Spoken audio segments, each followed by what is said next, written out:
Recording in progress. 여러분, 안녕하십니까? 반갑습니다. 오늘은 하나님의 말씀, 네가 거듭나야 하리라. 예수님이 하신 이 말씀을 함께 살펴보도록 하겠습니다. 우리 죄인이 구원을 받고 영생을 얻기 위해서는 다시 출생해야 한다고 주님께서 말씀하십니다. 다시 태어난다는 것은 생명이 근본적으로 다시 출발하는 것입니다. 새로운 사람으로 만들어져야 합니다. 그것이 바로 구원입니다.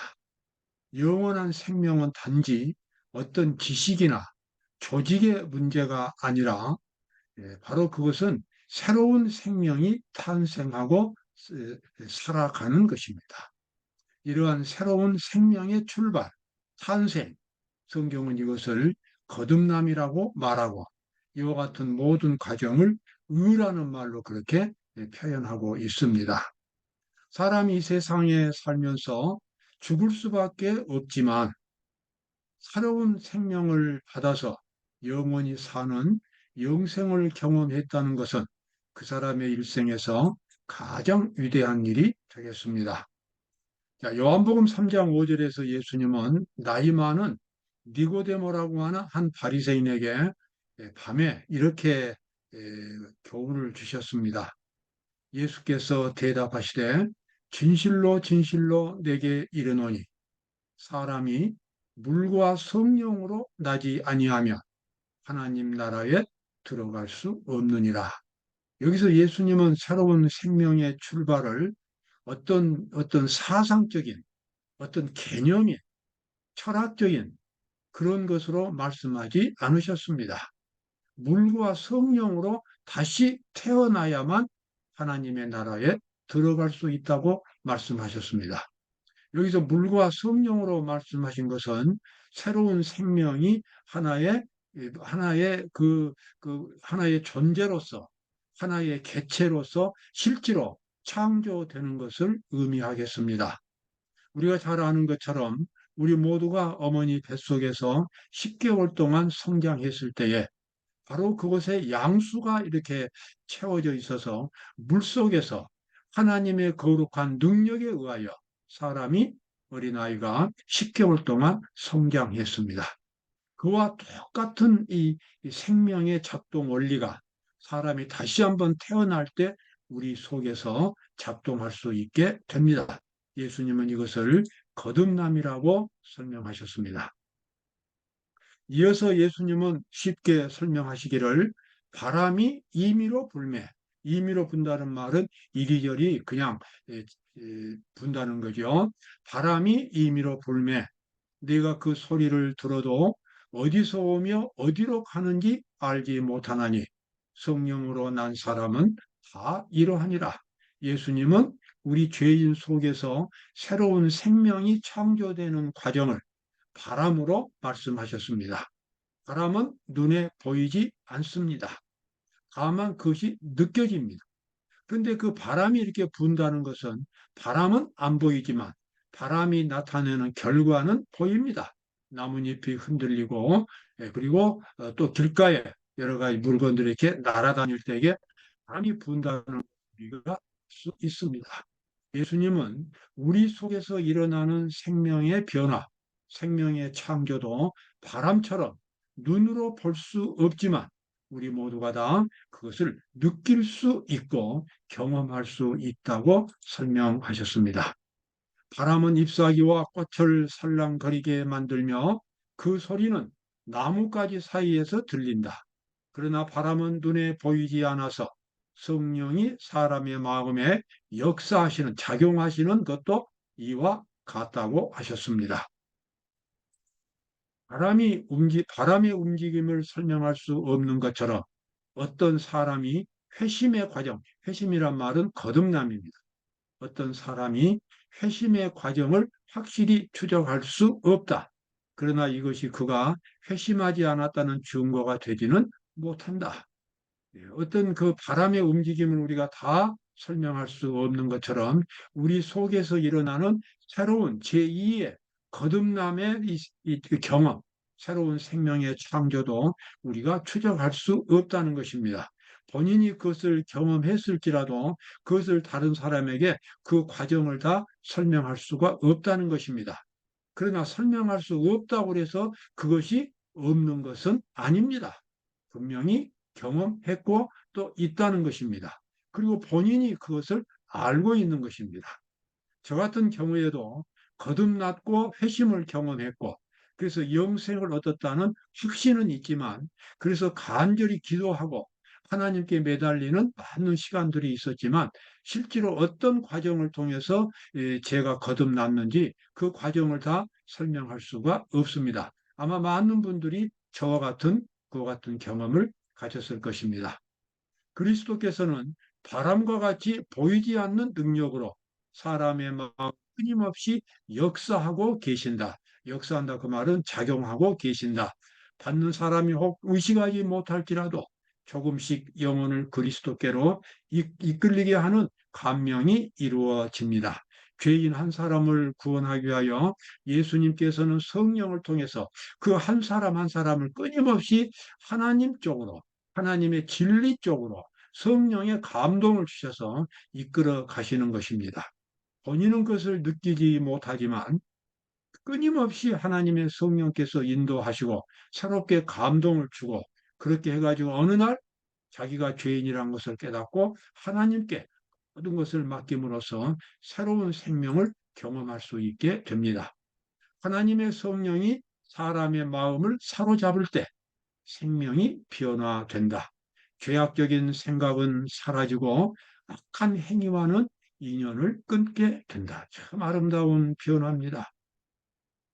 사람이 살면서 가질 수 있는 그 같은 것들이 많이 있고 복을 많이 받았지만 거룩한 영원한 생명을 받아서 다시 출생했다고 하는 것과 어찌 비교할 수 있겠습니까? 사람이 이 경험을 가졌다면 그 사람은 천하를 얻은 사람이 되겠습니다.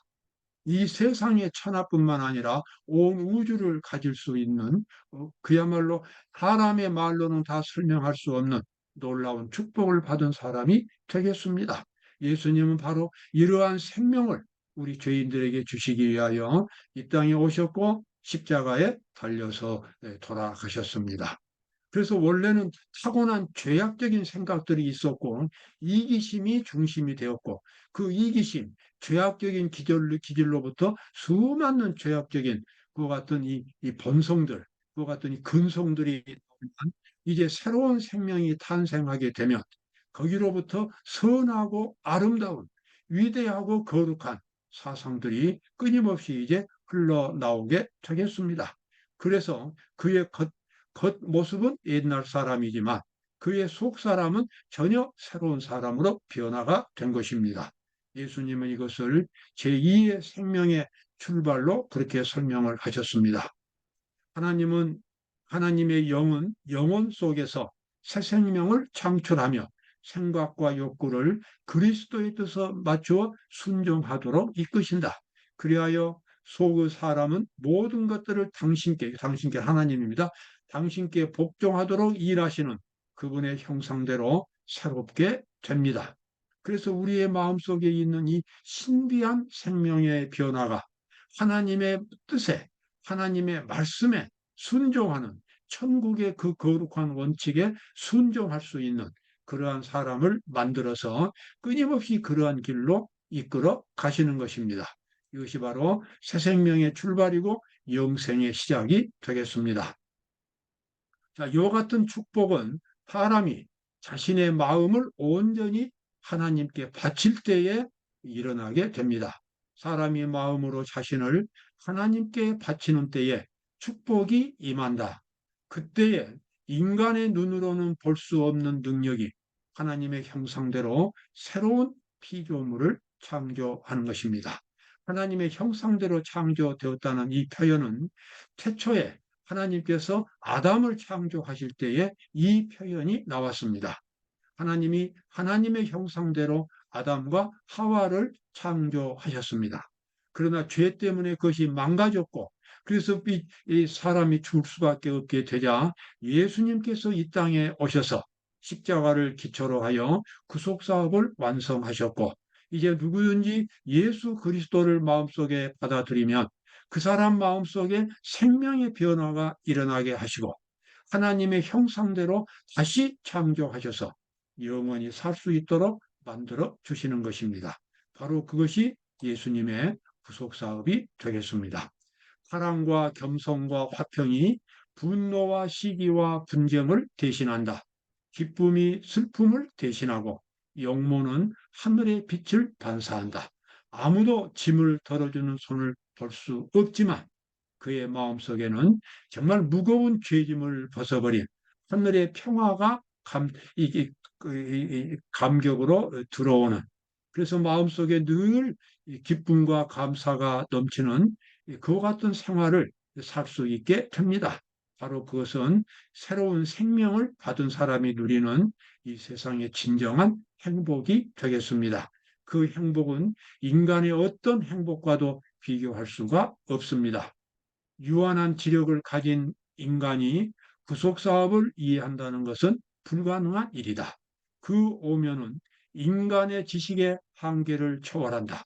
그러나 사망을 떠나 생명으로 건너간 자는 그것이 하나의 거룩한 실체임을 깨닫는다. 정말로 이러한 경험을 가진 사람은 세상에서 가장 행복한 사람이 되겠습니다. 그 사람이, 그래서 어떤 세상에서 무엇을 우리 사람이 가지고 있느냐가 중요한 것이 아니라 무엇을 누리고 있느냐가 중요한 것이 아니라 가장 중요한 것은 그가 영원한 생명을 누릴 수 있도록 거룩한 모습으로 새롭게 창조되었는가가 중요한 것입니다. 거듭났느냐가 중요한 것입니다. 그것이 경험되었다면 온 천하, 온 우주를 누릴 수 있는 영원한 사람이 될 수 있기 때문에 그렇습니다. 만약 하나님의 진리가 우리의 품성을 그리스도의 형상으로 변모시키지 못한다면 우리가 고백한 모든 지식과 진리는 소리나는 구리와 울리는 괭과리가 된다. 이 말씀 우리가 마음에 기억해야 되겠지요. 많은 사람들이 너무나 단순하게 복음을 이해합니다. 예수 천당이라는 말을 그냥 입에 두고 삽니다. 믿으면 그 즉시로 그냥 천당 간다는 것입니다. 수많은 신학자들과 목사들이 이 귀중한 하나님의 진리를 왜곡하고 있습니다. 사람들에게 잘못 가르치고 있습니다. 믿으면 구원받는다는 그 예수님의 말씀은 그 믿음이 바로 하나님의 뜻에 순종할 수 있는 천국의 거룩한 윤리대로 살아갈 수 있는 변화를 경험할 수 있는 그런 믿음이 되어야 합니다. 하나님의 율법에 순종할 수 있는 믿음이 되어야 하고 자기 자신을 그리스도 안에서 십자가에 못 박히고 하나님의 형상으로 새롭게 창조될 수 있도록 자기 자신을 온전히 하나님께 맡기는, 하나님의 뜻에 굴복하고자 하는 적극적인 간절한 그러한 결심이 있는 믿음이 되어야만 합니다. 이러한 변화를 경험하지 못했다면 그 사람이 아무리 유창한 성경 지식을 가지고 있다 할지라도 그 사람은 소리나는 구리와 울리는 괭과리에 불과한 것입니다.